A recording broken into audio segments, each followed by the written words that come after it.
Somaliland iskaaday allaabsatay oo dhaqaaqday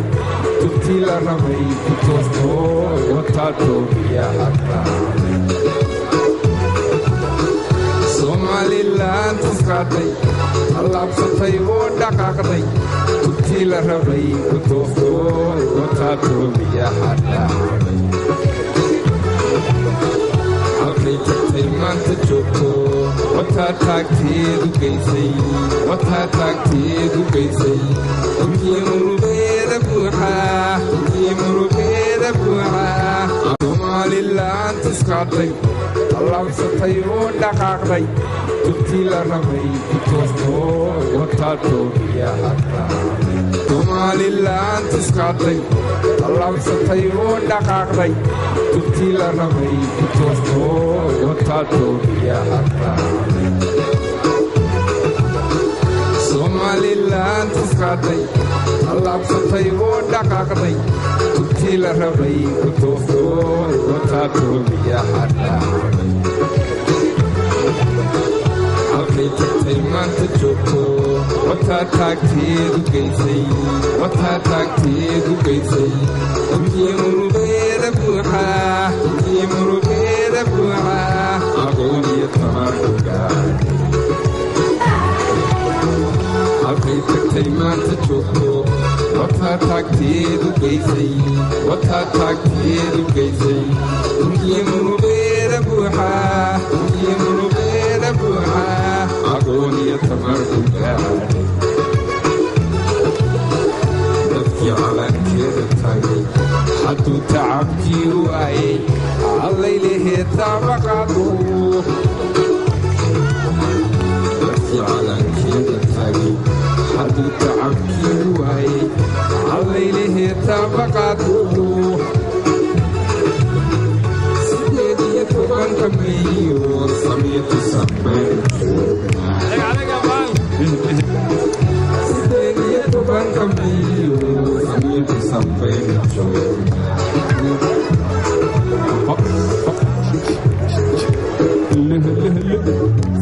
صعب Somaliland صعبك Somaliland تنادي قضية بلاوة تبقي قضية ثلاثة ذكرته وتعقرني ما تدفع Somaliland تنادي قضية بلاوة تبقي قضية ثلاثة ذكرته وتعقرني ما تدفع بسم الله الرحمن الرحيم الحمد لله رب العالمين والصلاة والسلام على سيدنا محمد سلام كدب نبتقليا نحريس دمانتي كوركينا هاتو waxaa ilaahay idinka rajaynayaa maanta in ilaahay sanadkiisa cimri dheer iyo caafimaad qab iyo bashbash iyo barwaaqo sanadkiisa ilaahay nuu gaarsiiyo amiin mudanayaal iyo marwooyin mas'uuliyiin iyo muwaadiniin caruur iyo ciroole salaantaas iyo kadib iyo duco waxaan idinka mahad celinayaa sida sharafta badan qiimaha badan bilicda badan ee aad noo qaabisheen ugana soo qayb gasheen xafladda sanad guurada 22aad ee Jamhuuriyadda Soomaaliland ka soo wareegtay maanta ku ay la soo noqotay xornimadeeda walaalayaal sidaad la socotaan waa markii labaad ee dalkan UK aan idinku imaado iyadoo booqashadan tahay booqashadii labaad doorkii hore halkan waxaan idinku imiday anigoo ah musharax madaxweyne ku-xigeen kana sharaxnaa xisbi mucaarada maantana anigoo madaxweyne ku-xigeenkii qaranka ah oo muxaafidka ee dalka hogaaminayay ayaan maantana halkan hortiidaan joogaa doorkii hore ee halkan idinku imiday waxaan ka soo degay aan odhan karaa madaarka caalamiga ah ee Heathrow anigoo Cabdiraxmaan oo kelidaya waxa isoo dhaweeyay xisbiga isoo dhaweeyay xisbi qaran waxaan u imiday xaflad qaran waxaan ka qayb galay xaflad qaran waxaan wada tashi iyo talooyin badan la yeeshay dadaas xisbigii kulmiye ahaa waxaana ku noqday dalkii anigoo tabaabushay xisbiga iyo sidaan u guulaysan lahayd doorashada ku rajo weyn ayaan ku noqday maanta waxaan imiday anigoo hogaaminaya wafdi weyn oo ballaadhan oo wasiira leh oo la taliyaal madaxweyne leh oo xildhibaano leh maanta waxaan ahay madaxweyne xigeenkii qaranka waxaan u imiday tala qaran waxaan u imiday xaflad qaran waxaan u imiday inaan ummadda reer Somaliland oo ii siman oo ii mid ah inaan kala qayb galo xafladda qiimaha iyo qaayaha leedahay garanaysaan oo maanta ka dhacaysa dalka Ingiriiska Allahu Akbar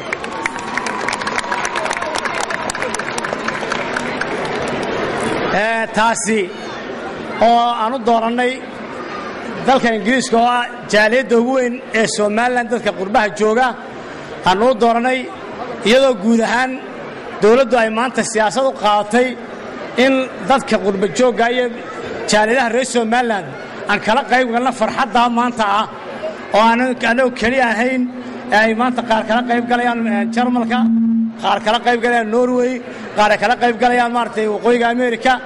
waa siyaasad guud oo maanta qaadanay in mujtamaca iyaga iyo jaaliyadaha reer Somaliland meel kasta joogaan farxad kula ciidno haddaba haddii aan wax iska weydiino guulaha iyo geedi socodka ay Somaliland waxa jawaab ka dhaxli kartaan farqiga u dhaxeeya labadeeda booqasho waxaan isleeyahay in halkaas idinka muuqanayso in Somaliland tahay dal la wada leeyahay in Somaliland tahay dal loo wada siman yahay in Somaliland tahay in nin walba calafkiisa qaadi karo kuna qab weynaan karo inuu xil kasta oo ugu baahan yahay ka heli karo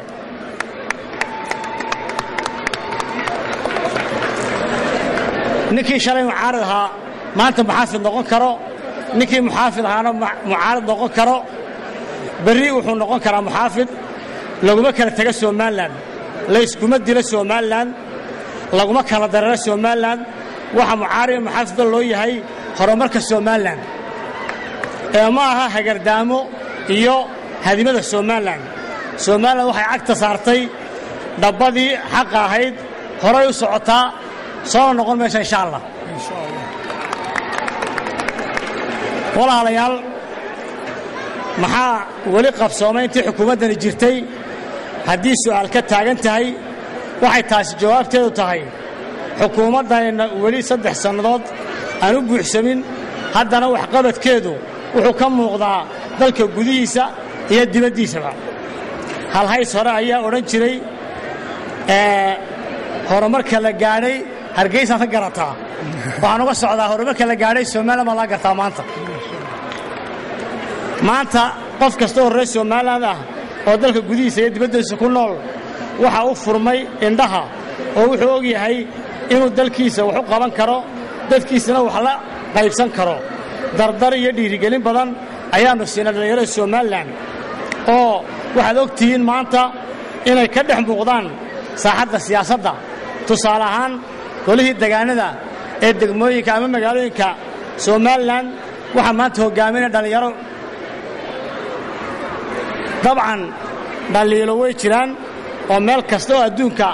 oo maamul iyo dawlad ka jirtaaba waxyaabo badan oo lagu dhaliili karo oo ama lagu canaanan karo ayaa jira halkan aad joogtiin dawladda qadiimiga ay ka taliso guux baa jiri kara iskaba dhaaf dalkeena oo weli haysan itiraaf adduunyo iyo kobcin dhaqaalo buuran balse in dhaliishaasi la dhageysto oo aad loo dhuuxo isla markaa ahaantaana si dhumuc weyn wax looga qabto waxay ka mid tahay ujeedooyinka iyo ay adduunyadu dimuqraadiyadda ay u samaysteen iyo asxaab qaran oo mucaarada iyo urur bulsho oo madax bannaan dawladda haddaba haddii walaalaheen qaarkoodna leeyihiin xukuumaddani iyadoo 3 sano jirta haddana dhaliisheedu way badan tahay oo xukuumadii horeba ka dhaliil badan tahay waxaan taa kaga jawaabi karaa dhaliisha badani waxay ka dhalatay waxqabadka faraha badan ee aan qabanay baan isleeyahay tusaale ahaan waxaan furnay sidii ballanteedu ahayd waxaan furnay ururo siyaasadeed oo doorashada hirgelinay kuwa kale waan hirgelin doonaa insha Allah way noo qorshaysay doorashooyin kale dee marka dadkii indhaha loo furo waxa imanaya damacaasina wuxuu dadkeenna wuxuu keenayaa dhaliil iyo canaan badan taasina annaga uma aragno cadha iyo xumaan waxaan soo aragnaa guul iyo libin noo soo hoyatay oo inaan xawaaraha sii kordhinno ayuunbaa lanaga rabaa haddii aan waxoogaa isdul taago dhaliisha ugu badan ee nagu soo noqonaysa waxay tahay xurguftii ka dhalatay doorashooyinka golayaasha deegaanka ee dhowaan dal ka dhacay xurguftaasi oo deegaanada intooda badan lagu heshiiyey halkaasi oo xildhibaanadii la doortay ay dhammaantood si wada jira xilkii qaranay loo doortay u wadaan nasiib darrose deegaanada qaarkood gaar ahaan degmada anigu aan ka soo jeedo ee Saylac oo in kastoo oo aan weli la soo xakamayn khilaaf ka dhashay waxaan ku rajo weynahay inay guul iyo isafgarad ku dhammaan doonto dadka reer Saylac ee ku wada noolna waxaan ku boorinayaa ama aan ku codsanayaa inay si walaalnimo gacmo isku qabsadaan wada jirkooda ka shaqeeyaan degmadoodana ku horumariyaan xaqiiqatan waxaan aaminsanahay in aan waxqabad badannahay xukuumadii hore oo dalka soo maray ilaahay ayaa mahaddaas iska leh ummadda Soomaaliland oo mudan abaalgudkeeda haddii aan kaftamo waxaan isleeyahay waxaa la nagu haystaa waxqabad ka badan ee ma aha waxqabad la'aan sababtoo ah waxaa la yidhaahdaa ama aan odhan karaa eedhiinmaygii sanadkii hore xafladdii maaragtay abwaanadu noo dhigeen hoobaladu waxaa ninbaa soo kaftamo wuxuu yidhi dawladdan waxba ma qabanin markaasaa lagu yidhi hargeysa waxaa laga sameeye 100 waddo wuxuu yidhi anu waddada maan cunayaa buuhi wax lacag lay dhiibo kaashi ma ka jeclaayo buuhi haddaba qurbajoogga waxaan leeyahay qurbajoog waxaan mar walba ugu baaqaynaa inay Soomaaliland tahay dalkeennii hooyo hays odhanina waxaan idin leeyahay hays odhanina waa inaad sugtiin Soomaaliland laakiin fahamsanaada in Soomaaliland idinka idin sugayso dalkeenna hooyo waa ina sugayaa dhammaanteen isweydiintu waxay tahay nin la sugayo maxaad sugaysaa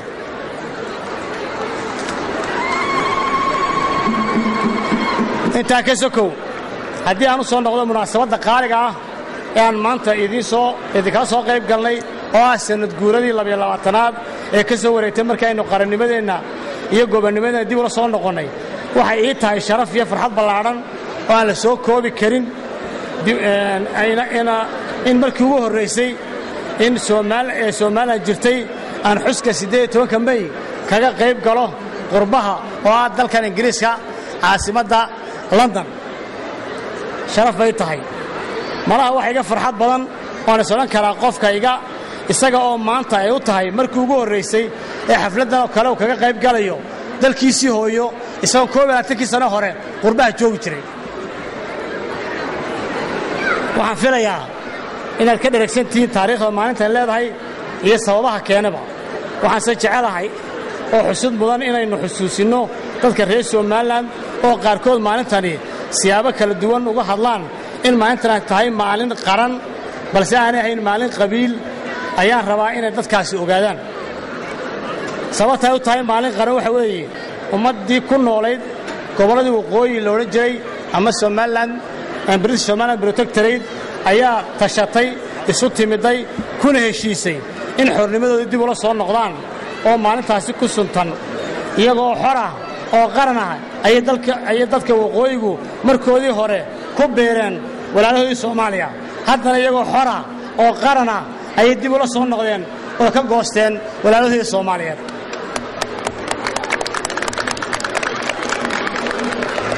haddii hal qabiil kelidii ma goosan karo kelidiina calan ma qaadan karo kelidiina maalintan ma dooran karo kelidiina dawlad ma noqon karo haddii taas jirto anigoo Cabdiraxmaan Saylici ma noqdeen madaxweyne ku-xigeenka dalka ee iminka daahir Rayaale Kaahina ma ahaadeen madaxweynihii hore Somaliland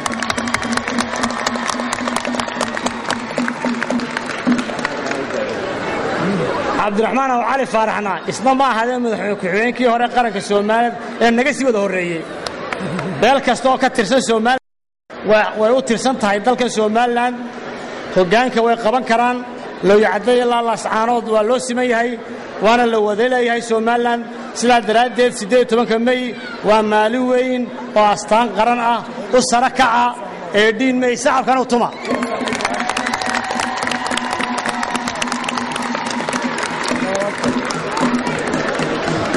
maanta waa maalin farxadeed oo qof waliba jecel yahay in fagaarahan qaybtiisa laga siiyo marka hadalka in badan baad soo joogteen waa soo daasheen waxaan ku soo gabagabeynayaa walaalahayga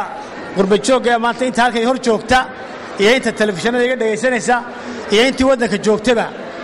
waxa weeyaan muddo badan oo 22 sannadood baan dulqaad badan soo samaynay oo dib walba inagu soo martay oo caalamku ay nahagraday oo inaan dhaqaale haynin baan u soo halganay oo inuu soo hagranay waxaan ilaahay inta waa la gaarayaa guushii aan rabnay ee wadda dheer u soo marnay waa la gaarayaa waxaan ilaahay u samra u adkaysta haddii caalamku ina ictiraafa ilaahay bayna ictiraaf innaga isku hayna wada jirkeenna in ilaashano midnimadana in ilaashano waxay naga markaa intaa isku qabyaaladda iyo qiimo la'aanta iyo maaragtay balwadaha foosha xun leh dhalinyarta halkay hor joogta iyo kuwa kale ee maqlaya waxaan leeyahay qabyaaladda ha laga tago qaadka ha laga tago wakhtigeenaan ku lumino sidii nin walba dalkiisa iyo dadkiisa wax ugu dari lahaa oo halhayska aynu qaadano ahaa heesta waddaniga ku jirta ee la yidhahdo wixii dhacayaba dhankiisa hayaha ya xumaha dhaafaha wanaagga dhisaha taas aynoo halhaysa wasalaamu allahu akbar allahu akbar Soomaaliya ha noolaato Soomaaliya ha noolaato Soomaaliya ha noolaato idinkuna noolaada wassalaamu calaykum waraxmatullahi wabarakaatu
iskaaday allaabsatay oo dhaqaaqday intii la rabay ku toosto wataa toobiya Somaliland iskaaday allaabsatay oo dhaqaaqday intii la rabay ku toosto wataa toobiya halkay tagtay maanta joogto wataa taagteedu geysay intii murugeeda buuxa aqoon iyo tamar gaadhay halkay tagtay maanta joogto وتتكتيد بيسي وتتكتيد بيسي يمن غير بوحة يمن غير بوحة أقول يتمر بوحة تبكي على كيرتاي حتى تعبكي وعي الليل تبقى على كيرتاي حتى تعبكي وعي الليل تبقى سيدي تبان كميو سميت سبب سيدي تبان كميو سميت سبب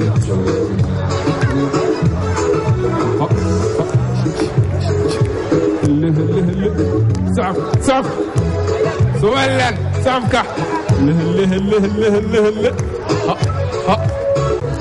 ها ها ها ها ها سؤال لا تنادي قد يبلغ